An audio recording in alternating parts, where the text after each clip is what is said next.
Business cards. Yeah. Do you need business cards? Yes. Do you need business cards specifically addressed to private lenders? Yes, I think so. And business cards have only one purpose, and that's to generate interest and get the phone to ring. This is not the place to tell them what you do. This is not the thing to try to convert them on. All business cards should be focused on what's in it for me. WIIFM. It must answer that question and show some unique selling propositions. Things like uh, getting a high rate of return safely. That's a unique selling proposition. They're not business cards are not a place for you to tell everybody how great you are, how long you've been in business, or how pretty you are. None of that. Nobody cares. They only care about what you can do for them. So I suggest you use both sides. And here's some samples that are in your book here. Here's a safe all. That card you're looking at is designed to get them to go to the audio that I just played for you. Just put it right on your card. And then some bullets on the back. Yeah, frankly, you can use the ones right out of the book here if you like them.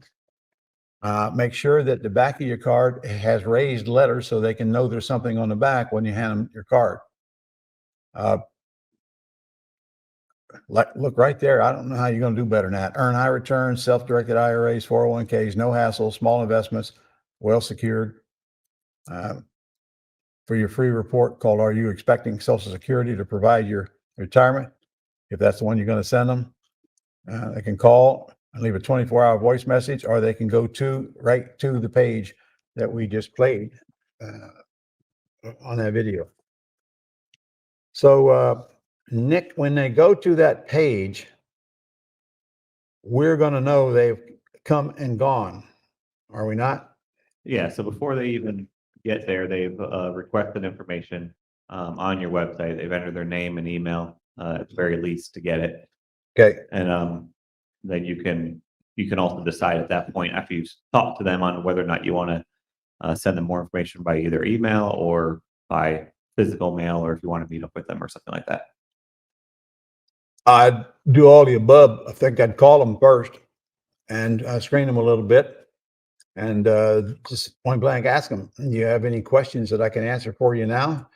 And if they, and I say, "Well, would you like me to refer you to me to send you an audio on how this works and a report as well?" And adjust your answers by what their answers are. If they would like to know more about it now, just answer questions they might want to be asking, or you can just set a lunch appointment and go meet them. I've done quite a few lunch appointments back in the day. And frankly, that's just one-on-one lunch appointments. I've done some with 8, 10, or 12 people in them as well. I've never done a luncheon without getting at least one private lender out of it. Just never have. All right, on page 36, you'll see a card that says, "Here's a safe alternative to the stock market. See the back for details," and there they are.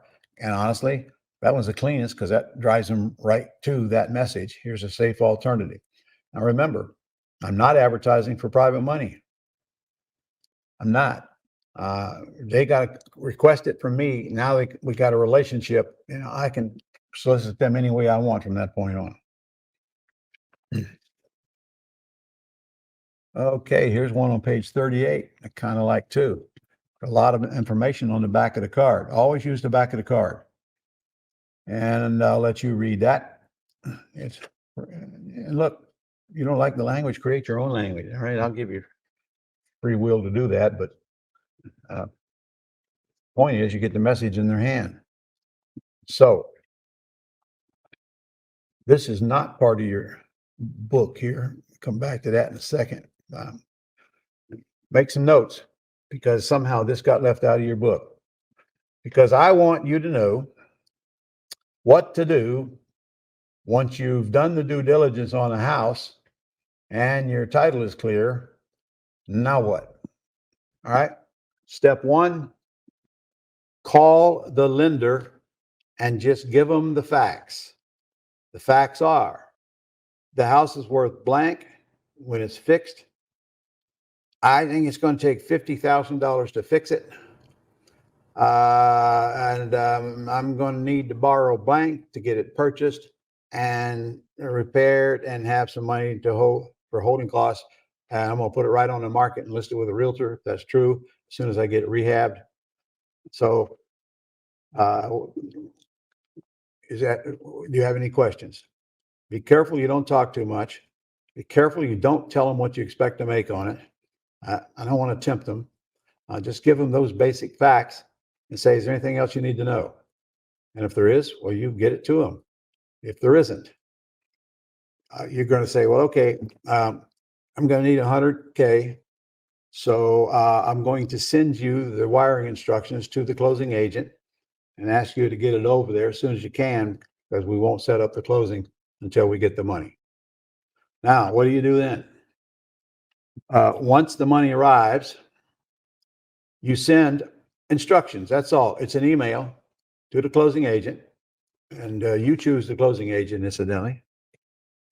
And you're going to need the amount of the loan, of course. You're going to need the rate on the loan and the term on the loan, borrower's name, lender's name. And I would suggest that you write this one down. Make sure that the closing agent does not put a late penalty in the note, so that if you are late, there is no penalty. They will do that automatically unless you tell them not to. And also, who's going to get the package to the lender after it's closed? And the closing agent's responsibility is to do that. They do it all the time with all the banks and so forth. If you feel like you know that they're going to get that done, okay, then tell them to do it. And of course, they'll already have the lender's address. Or you may take it upon yourself to get the package from the closing agent. Now, remember, the closing agent's got to record the mortgage and the note, or the deed and the trust and the note. Usually the note's recorded. However, the original note is going to be back in the closing agent's hands after they record it. And so that original note is the most important document that you get to your lender. So what I did was I collect all this stuff at closing. I just tell the closing agent to send me another package and I'll get it to the lender.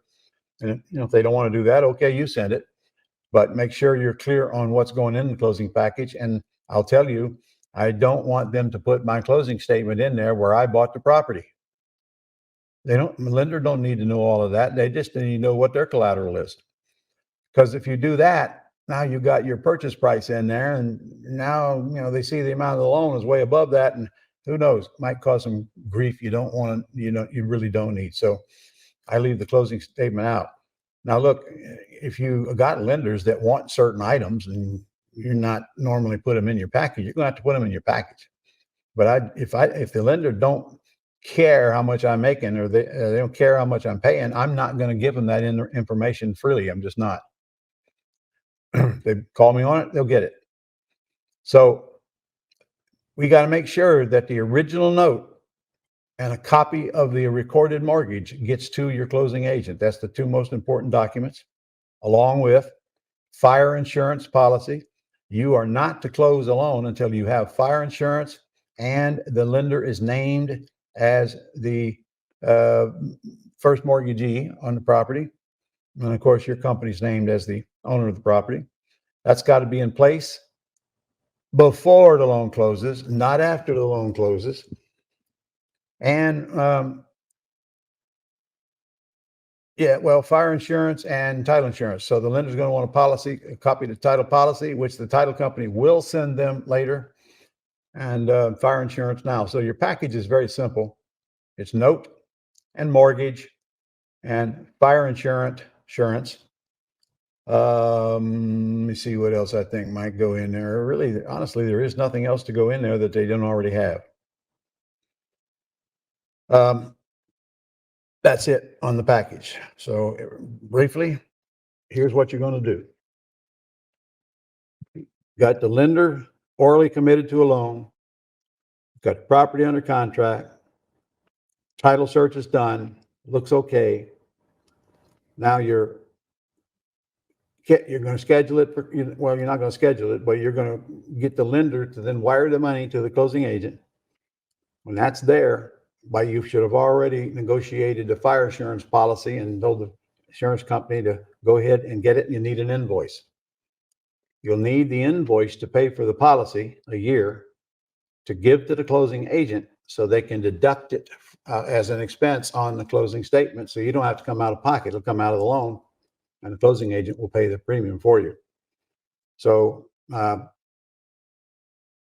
that's pretty much it. Frankly, that's a simple package. It's much less complicated than if you're buying or selling a house. All right, Nick, let's catch up on questions.